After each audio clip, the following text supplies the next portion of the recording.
Can I take your seat? I'm kind of comfortable. You understand there? All right. So, do what? Been touching reptiles? We're probably going to touch some more reptiles and then a bunch of other stuff too. All right. Now, my name is Jamie. This is my wife Lee, and then my brats are over there, Lauren and Brady. And we have a couple of animals live in our house. About 90 or so, something like that, live in our house. But there's a couple plus a few. So. And what we've done, we brought our animals, and y'all get to see them, hold them, touch them, all that kind of fun stuff. Now, you just look guilty. No licking the animals, okay? Keep your tongue in your mouth at all times. I just didn't look. Was that them? Okay. So, we're going to bring them around, let y'all see them, hold them, touch them, all that kind of fun stuff.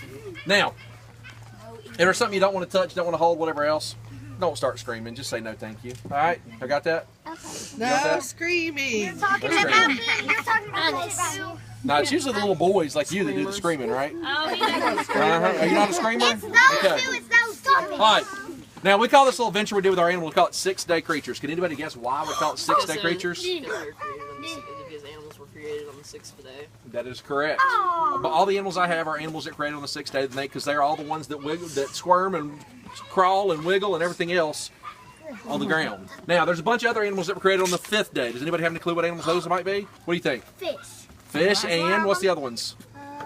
Birds. Birds. Fish and birds created on the 5th day. So I don't have any of those animals because she didn't really like birds. And fish, if you've ever tried to carry an aquarium or something around, it doesn't work out so well. You get biting wet and everything else. So. That's Daisy. That's Daisy. Right. So we're going to start off with the first animal here. So. Oh my gosh! Now, corn snakes are some of my favorites. Yep. Now, what we have here is we have two different types of corn snakes, two different colorations, which the different colorations of corn snakes, or any snake, are called morphs. So we have two different morphs of snakes. This here is what's called a creamsicle corn snake. That one over there is an albino blood red corn snake. Now, I think corn snakes are some of the coolest because you can find them in all different colors. You can find them in purples, blues, greens, yellows. Here, we're going to go this way with this one. They don't change colors. They're not like a chameleon. She's giving you a bracelet. Look, you don't want to hold it? So with these guys, I pretty much guarantee that there's some corn snakes right around here somewhere because there are corn snakes all over Alabama. But the corn snakes you're going to find around here are not going to be these bright ones like this. They're not going to be all this colorful.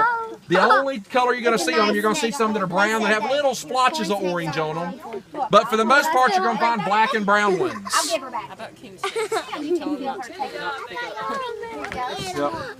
Now, no matter what kind of snake or animal or anything else it may be that y'all see around, out in the yard, anywhere, don't pick it up. Because these little snakes that I have here, these things get handled every single day. I have lots of kids that are in and out of my house every day playing with these, picking them up. People kissing them all the time. So that's just a normal occurrence at my house every single day. Now, another thing I do is to make sure that I don't have to worry about them biting anybody. I never feed any of my snakes or any of my animals any type of live food. What I do is I have a big freezer in my basement full of rats and mice. And I thaw them out, warm them up, and then feed them.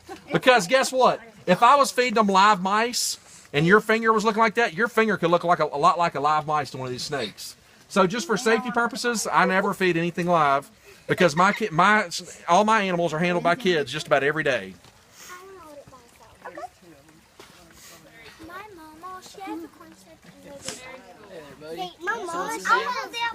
This is